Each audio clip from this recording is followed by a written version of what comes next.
Good morning. It's October 5th. The hurricane was September 26th. So we are in day 9. And what we're doing is we're looking at the market and we're trying to figure out what's happening with these flood homes and what's happening with the market, the real estate market. So I sold a guy a house back in 2006 or 7. I've known him for all these years, really smart guy. And he said to me, Randy, if you don't know what's going on, then what the hell? And the answer is nobody knows what's going on. And that's why we're doing this analysis. So let's start with the market in Pasco County. If you watch my cursor down here, there's 4,113 properties available, and that is going up every day. There's 1,435 pending transactions, and the solds, we're doing -7, -37 to get the 30-day solds, 1,296, and that number is going down. So we're going to talk a little bit about what I talked about yesterday, and that was in regards to the 50% rule for properties that have flooded. FEMA and the county have a rule that says you can only improve a property by 50% of the value. So if you take a property, let's say that's taxed at let's say $200,000, and let's say the land is worth $50,000, you're only going to be able to put the remainder is $150,000 for the structure. You can only put in $75,000 in repairs, or they are going to require you to raise the house above the floodplain.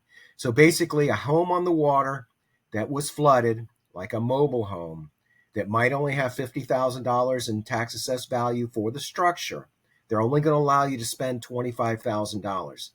And because of that, we're going to see hundreds or even thousands of these homes condemned. Think about it.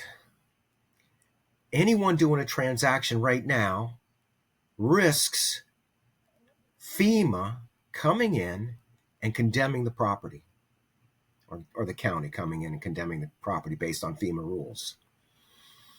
So if you're a seller and you quickly try to sell it and then it's condemned, it's very likely that you're going to have a problem. That buyer is going to sue you. If you're a realtor and you're doing a transaction and it's not disclosed that there are risks in buying these flood homes, then you're making a big mistake for your buyer, certainly, and for your seller, at the risk of getting sued.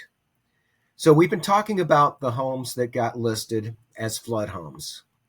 Now, it's easier to concentrate on the waterfront properties.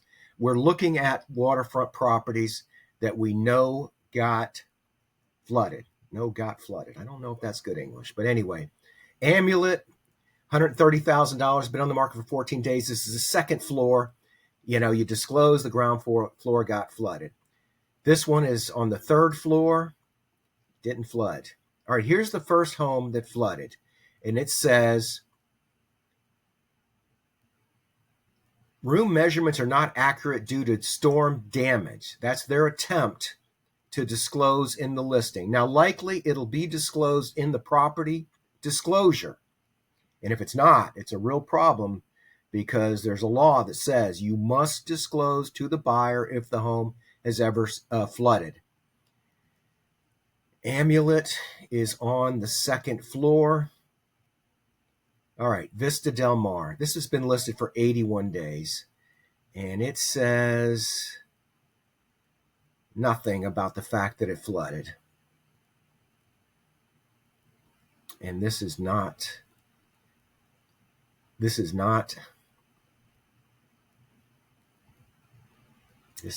good. This flooded 3 feet. The flood was 8 feet. And this is likely to be around, it might be 5 feet above sea level and 8 feet.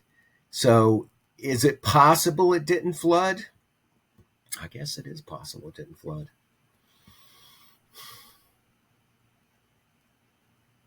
I think it flooded.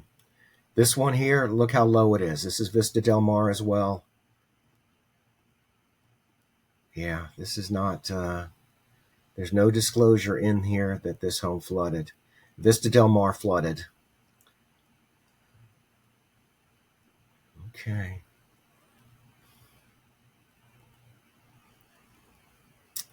Ninth floor, didn't flood. 315 didn't flood.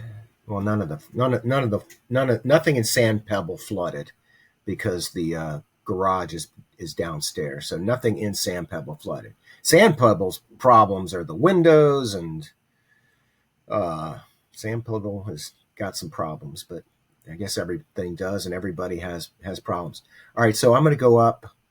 All right, Signal Cove flooded. This home flooded. Now, this home was listed 116 days ago. Property was affected by the storm, which is why we did the price drop. So the question becomes 13131 Keel.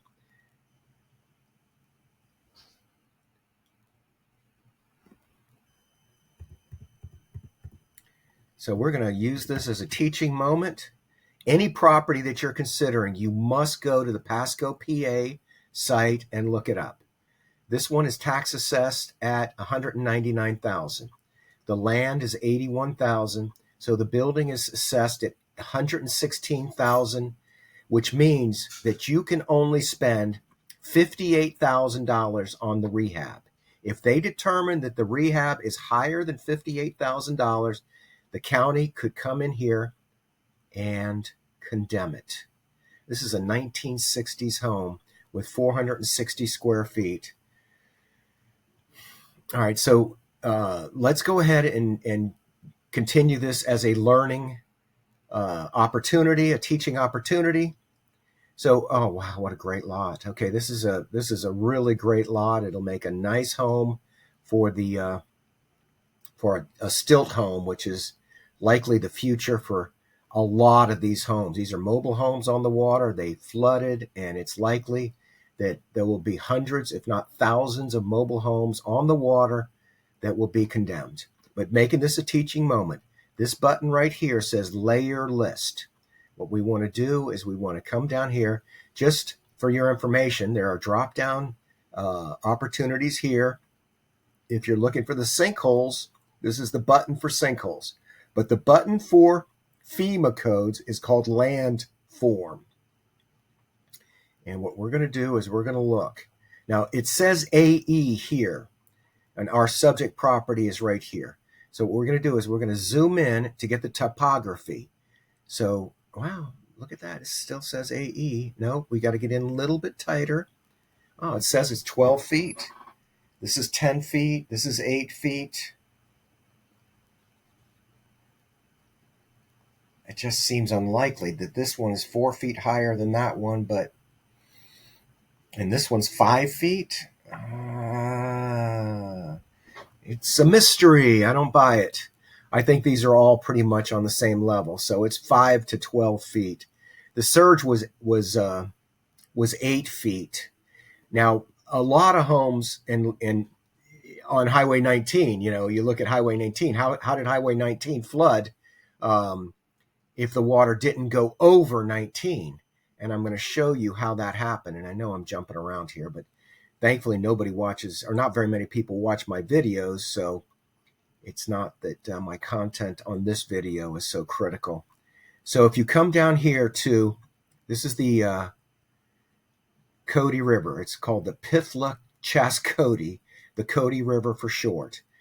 Here's where Whiskey Joe's, and here's Hooters, and here's Gill Dog that closed. And then across the way, this is Whiskey River. But Highway 19 flooded over here.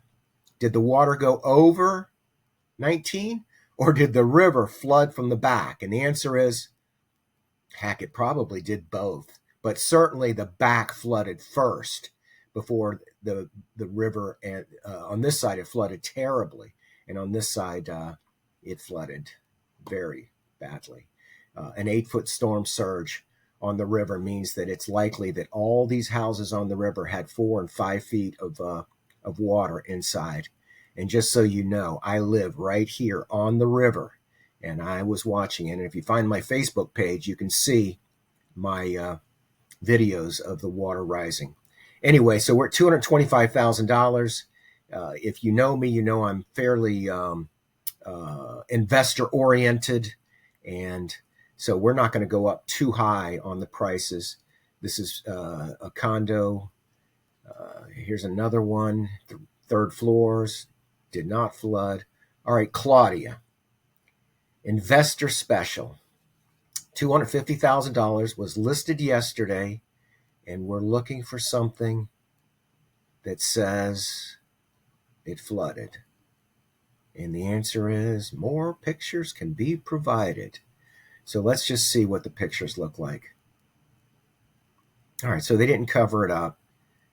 This home flooded, and this is a great canal. Well, you can see that they had all their stuff out here, and it was picked up. It's just rehab needed as opposed to this home flooded. So let's look at it. 13531 Claudia. We go to the Pasco property appraiser every time for every single home that we consider. That was taxed at $416,000. So the land is 127. So the building is 286,000. So you can put $143,000 into repairs on this home. And this is a great canal. I mean, this is a nice wide canal, and it is one block from the Gulf, off a Sea Ranch. So the question is, what is the elevation here? Let's see if we can see what the topography of it says. We're going to go to landform, and we're going to go down here to Claudia and see if they have the topography. Now AE is 11 feet, but I don't buy it. Look at this. There's no topography on these canal. It's got to be. Yeah, I don't think 11 feet is 11 feet is AE. It doesn't mean that. Yeah, it's because 12 feet is. No, that's not true either. 16 feet is X. Okay, so 11 to or great. I'm in the middle of a video and I can't tell you the FEMA codes. So let's just go and look at the FEMA codes, all reference codes, and let's look at the FEMA codes.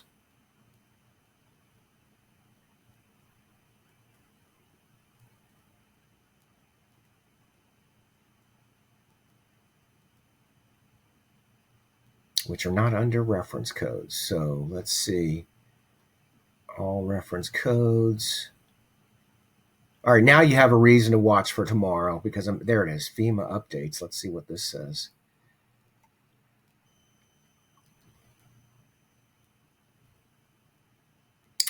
If you watched my video on, I have 103 real estate tips, and one of them is that flood zones expand and that you cannot trust the current flood zone information because flood zones expand. And I'm sure, based on this storm, they're going to update the maps, and it says so right here.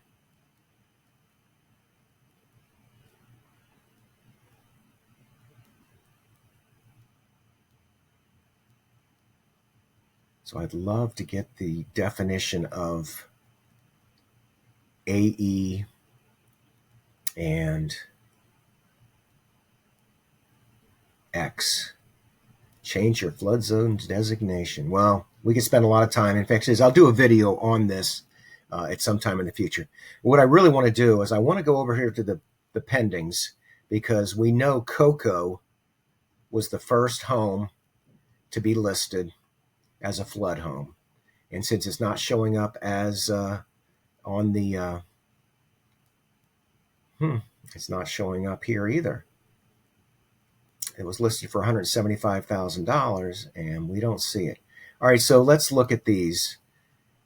This is a 6th floor unit, so we're not too concerned about that. 7th floor unit, Harbor Drive went pending at $200,000. We covered that yesterday. 2nd floor, ballast, under contract, accepting backup orders. And this went under contract a month ago. So, and this home flooded in Signal Cove. So it'll be interesting to see if that home. Okay, this one, Berkowitz, Good Street, went pending.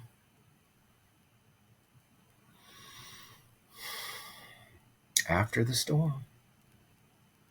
You gotta wonder.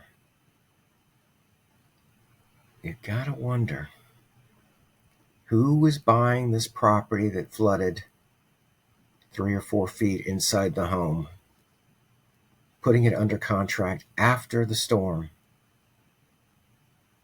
You know, I've done real estate for 25 years. I spent 18 years in the financial services industry. I've done a lot of transactions, and I cannot explain this. I actually called yesterday on a couple of the homes just to get, look, De Leon, just to get the update from the realtor on what's the story. And of course, they didn't answer the phone. Now, this home flooded terribly.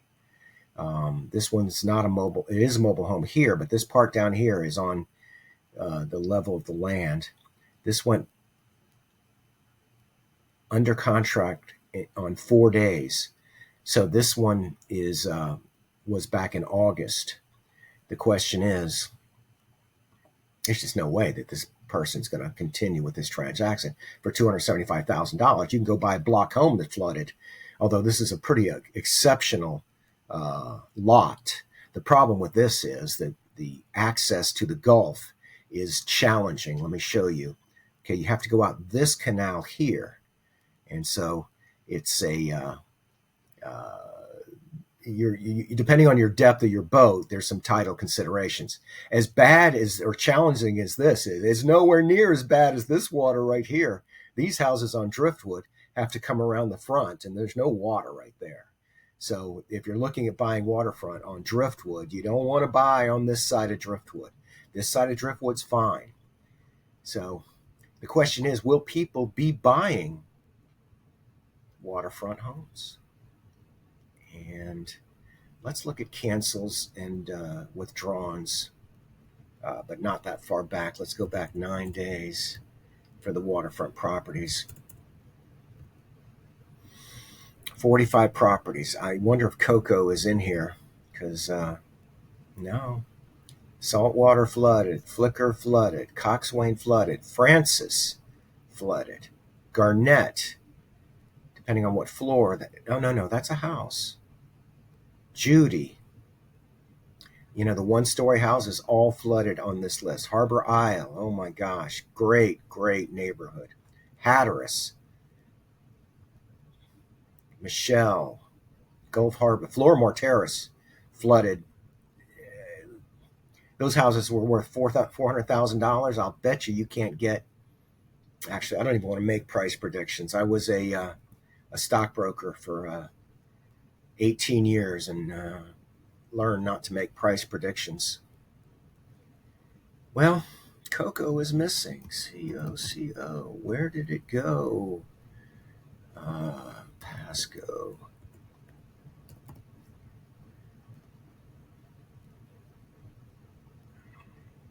There's one on Cocoa.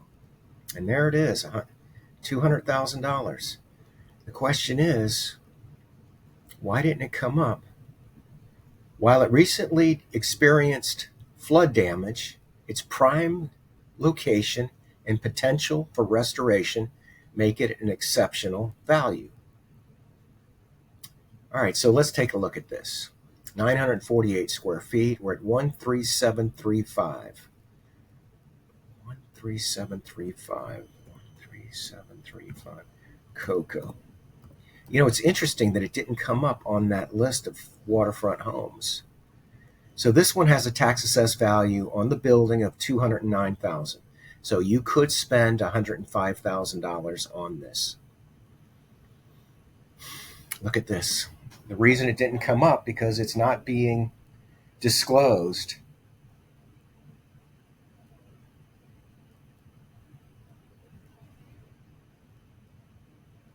Oh, look, they put Gulf to ocean to bay. This really should be under canal waterfront.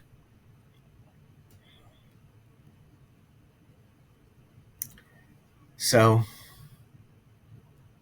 it's just a shame that I can't tell you what's going to happen. I can't tell you that this is what's going to happen. And let's go ahead and do the mobile home communities on the water.